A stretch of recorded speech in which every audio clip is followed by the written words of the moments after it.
porque analicé 10 películas para el TFG, 7 del UCM y otras 3 de fuera del UCM. Me encontré con que me faltaban tipos de gags. Él los clasifica de varias formas. Una de ellas es a nivel sensorial.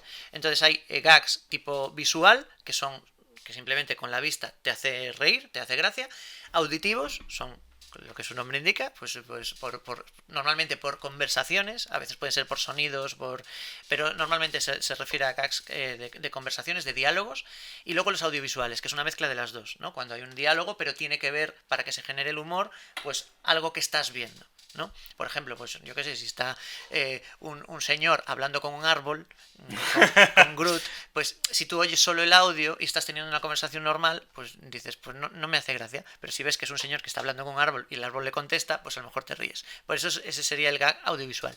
Esa es una clasificación básica, pero a partir de ahí él los clasificaba, por ejemplo, pues este es un gag de tipo, hay algunos que son muy graciosos, el nombre, gags de tipo caricaturesco. Y es, por ejemplo, pues cuando coges a Quill de Guardianes de la Galaxia y lo ves pues más fondón en la última película, Claro. y entonces, no estoy gordo, y que sí que estás gordo, que estás a una hamburguesa de estar gordo, no sé qué, que ridiculiza un poquito al personaje, pues es de tipo caricaturesco. Pero hay unos que se llaman, por ejemplo, violentos, Sí, porque yo le dinámicos. eché. Aquí Víctor me pasó, Sí. me pasó su TFG para que yo pudiera empaparme un poquito del trabajo que le había hecho.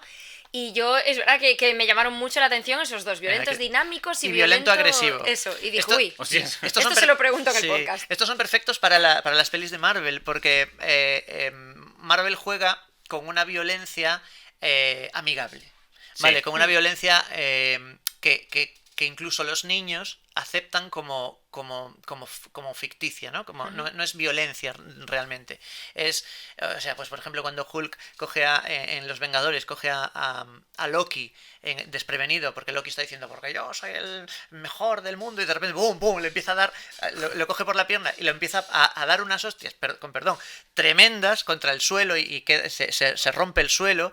Tú sabes que ese hombre no se va a morir, que si llega a ser una persona normal, pues se muere, pero es un dios, es el dios del engaño, y ahí está. Y entonces hace Loki, como que le dolió un poquito, pero no va a morir. Entonces eso por ejemplo, sería un gag de tipo violento agresivo, porque digamos que resulta divertido porque se afecta la integridad de un ser vivo, pero tú sabes que no es de verdad, ¿no? Vale. Entonces te hace gracia.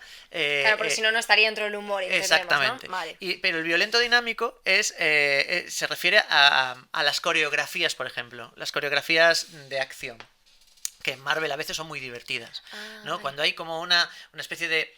O sea, es que no sé casi cualquier pelea de Marvel está totalmente coreografiada, y entonces es muy divertido. Que además se ve muy comiquera, Sí, que muy realmente la ve cómica. muy pensada para que se vea en pantalla como más o menos son las peleas en los cómics, Sí, ¿no? Entonces, las poses a veces muy forzadas, el plano pensado muchas veces como una viñeta, el Sí. uso de los colores también para que dé ese juego de color impreso, ¿no? Por decirlo llamarlo de alguna manera. Sí, y luego hay un poquito la parte, por ejemplo, la pelea que tienen con Thanos en Infinity War, Sí. en el planeta Titán, que están como todos coreografiados, y la forma de atacar es demasiado perfecta, por decirlo de alguna forma. Y eso a mí en el Cuando fondo además son personajes que se acaban de conocer. Exactamente. Los que pelean contra Thanos. Se acaban de conocer todos es ahí. como Ya no está ensayada esa coreografía. Exacto. Claro. Entonces, bueno, pues eso puede suscitar un poco de humor, cuando a veces pues el golpe es pues súper espectacular, no sé. Bueno, claro, eso sería un poco lo que se ve, ¿no? Con Spider-Man, puede ser. En las películas Sí. propias de Spider-Man. Exacto. Que siempre se juega mucho con el uy, tengo que tirar esta telaraña porque se me rompe aquello y ahora tengo que sujetar lo otro, y el tipo como que está a todas y siempre se le escapa alguna, y eso Exacto. puede dar O sea, un poco de... digamos que la violencia, ese violento dinámico, la violencia reside en el ritmo, en el movimiento de la acción, ¿no? Y eso es que no estamos hablando de carcajadas, estamos hablando de, pues en ese momento, pues sonríes o dices, ¡buah, vaya fantasmada!, ¿no? Que a veces decimos. Sí, o ese alivio de la tensión Exacto, dramática, ¿no? total y absoluto. De torpeza es, pues eso, cuando le pasa muchas veces, le pasaba a Spider-Man a lo mejor en algún momento, que debido a su torpeza, consigue hacer lo que quería, ¿no? Entonces te ríes, o por ejemplo cuando Iron Man está preparando su armadura, estaba pensando en esa. y entonces hace así, ¿no? Para que todas las piezas de la armadura se le peguen al cuerpo, y entonces la parte de la coquilla, cuando viene, pues le da un golpe, ¿no? Entonces él hace ¡oh! Y eso es un poco, pues ese sería un gag de torpeza. Suelen ser muy físicos, muy de slapstick, que es las películas antiguas de... Sí, el de la monda del plátano por la calle. Exactamente, o el de un señor que se apoya en un edificio, se cae el edificio y justo le pasa por encima de estaba la ventana y el tío se salva. Bueno, pues ese tipo de humor podría ser, bueno, sería de habilidad, no de torpeza, bueno, hay muchos. ¿Qué pasa? Que faltaban algunos. Y encontré otra clasificación de gags, que esta vez eran gags solo conversacionales, solo de diálogos, y los hicieron basándose en estudiar el Tonight Show, que es el late night más famoso uno de los más famosos de Estados Unidos. Entonces analizaron un montón de Tonight Shows y analizaron dónde se generaba humor en las conversaciones entre el presentador y los invitados. Y entonces dos autores sacaron una lista una pequeña clasificación de tipos de gags conversacionales. Entonces ahí me encajaban algunos más, por ejemplo, sarcástico, porque Tony Stark es un personaje que prácticamente todo lo que dice por su boca es sarcástico, y en la clasificación anterior no estaba en concreto el gag sarcástico, no estaba, el caricaturesco, a lo mejor podías reconvertirlo a sarcástico, pero no estaba en concreto ese. Entonces añadí unos poquitos de esta clasificación, y luego faltaba uno, que es el que más ilusión me hace añadir, que lo puse de cosecha propia, aunque no es nada inventado, sí que no estaba en ninguna de estas clasificaciones, que son los gags referenciales o autorreferenciales, que es algo que hace Marvel mucho. Un gag autorreferencial, para que nos hagamos una idea, es cuando tú haces referencia a otras películas o a otros elementos del universo Marvel dentro de una película. Y el ejemplo más claro es Stan Lee. Stan Lee es un... Aparte de que es un gag, es un running gag. Sí, recurrente, ¿no? Recurrente, o sea, siempre sale en todas las películas haciendo un pequeño cameo. Y de hecho el humor reside en el hecho de que sea recurrente. Exacto. Y además es autorreferencial, porque, o sea, digamos que la gente ya está esperando a que salga Stan Lee. Stan Lee, el creador de muchos de los cómics, o co-creador de muchos de los personajes de Marvel, que ya recientemente fallecido, ya hace, ¿cuánto? ¿3 años? Sí, ya hace un par de años. Dos o 3 años murió, pero hacía un cameo en todas las películas, en todas. Entonces la gente, digamos que se ríe, no porque un señor esté por ejemplo, en Capitana Marvel. Aparece Stan Lee en el año 90, creo que es 91, sí, está ambientada en el año 91, 91, y está en un tranvía leyéndose un guión de Mallrats, que es la película de Kevin Smith. De Kevin Smith, la ópera prima de Kevin Smith, que es una película súper divertida y, bueno, de esa generación. Y entonces, no hace gracia que un señor esté leyéndose un guión de Mallrats. Bueno, podría hacer gracia, sobre todo si pillas la referencia, pero lo que hace gracia es que Stan Lee esté leyéndose el guión de Mallrats. Que además él sale en esa película. Claro. Y es un personaje clave dentro de Mallrats. Entonces es como referencial, pero desde muchas perspectivas. Claro, además Mallrats, dentro de la propia película, se pasan todo el rato referenciando a Marvel. A Marvel, exacto. Entonces es el... Sí, es la pescadilla. Claro. Entonces, es como cuando en Instagram compartes una story citando a alguien, esa persona te comparte y se acaba haciendo unas ventanas.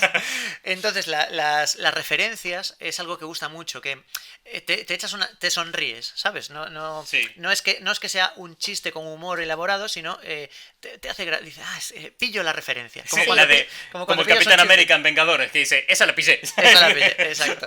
Es el culo de América. Eso me pasa a mí mucho, que yo dentro de este universo, yo muchas de las referencias de las que vosotros habláis, yo no las entiendo, porque no he consumido películas de Marvel a lo largo de mi vida prácticamente, pero cuando entiendo algo, me hace muchísima ilusión. Claro. Aunque sea por contexto, porque ya lo hemos hablado, de repente es como, esa la entendí. O si yo consigo ya hacer el chiste, entonces ya es como... Y la gracia la provoca que yo haga el chiste no por el chiste en sí, sino porque la gente sabe previamente que yo normalmente no puedo hacer esos chistes, ¿no? Y esto tiene mucho que ver también con la sensación de pertenencia a una comunidad, en este caso la comunidad de fandom de Marvel. O sea, es muy gracioso cuando estás en el cine viendo una película y ves una de estas referencias, cuando pues la mitad del cine dice ¡guau! Claro. ¿Sabes? Y la otra mitad, que son los acompañantes, a lo mejor, que no saben qué están viendo, dicen ¡ah! Y ¡guau! Ese momento crea también un vínculo interesante, que es algo que Marvel ha conseguido también con este. Es que con gran este parte fenómeno. del éxito de Marvel pasa por ese lado. Pasa por el lado de que tienes como una especie de secta que entiende todo eso Sí. y tiene su propio lenguaje. Tú estás al lado y dices, ¿qué? Tu colega te lo explica y automáticamente ya estás metido en esa movida. Claro. O sea, en el momento que tu colega te lo explicó, tú ya eres quien para explicárselo a otra persona. Es el- Y es como un virus que se expande, ¿sabes? Es el inside joke, cuando llegas a un grupo de amigos nuevos y empiezan a hacer bromas que tú no entiendes y de repente sabes que ya eres amigo, que ya formas parte de la pandilla Cuando cuando pillas. tú ya entiendes las bromas. Es verdad, tienes toda la razón, perdón, que estaba viendo ahí que dice Frikis in the Skype, que es verdad que Clerks fue la ópera prima. Cierto. Es verdad, Mallrats fue la segunda, que sale Ben Affleck, súper jovencito, por cierto. Es verdad, Clerks en blanco y negro. Es un peliculón, Es que es además, un Clerks. peliculón también, tienes Lo razón. dice Lara, Clerks. ¿No? Pues está muy guay, perdón porque se me... Si hubiera tenido lapsus. que apostar a que hubieras visto una película de Kevin Smith, hubiera dicho Clerks o Persiguiendo a Amy. Persiguiendo a Pero Amy. creo que estoy fracasando Sí. completamente, sí. Menos mal que no aposté, ¿no? O sea, por eso no soy colega de William Hills. O sea, Y no lo seáis ninguno, amigos. nada, está feo. Bien, pues eso. Entonces estamos eso, con los tipos de... Los tipos de gags. Claro, necesitabas clasificarlos Exacto. para no hacerte un batiburrillo y que todo Claro. fueran gags y simplemente cuantificarlos, ¿no? Tener un Exacto. poquito más de Era chicha. era una forma de darle un tono, o sea, un tema académico, no subjetivo, o sea, lo menos subjetivo posible. Entonces llegó la siguiente parte, que es, una vez tengo la clasificación de los tipos de gags que puede haber en un guión cinematográfico, voy a analizar guiones. Y entonces decidí elegir 7 películas del UCM porque realmente era el caso de estudio, y luego elegí otras 3 pelis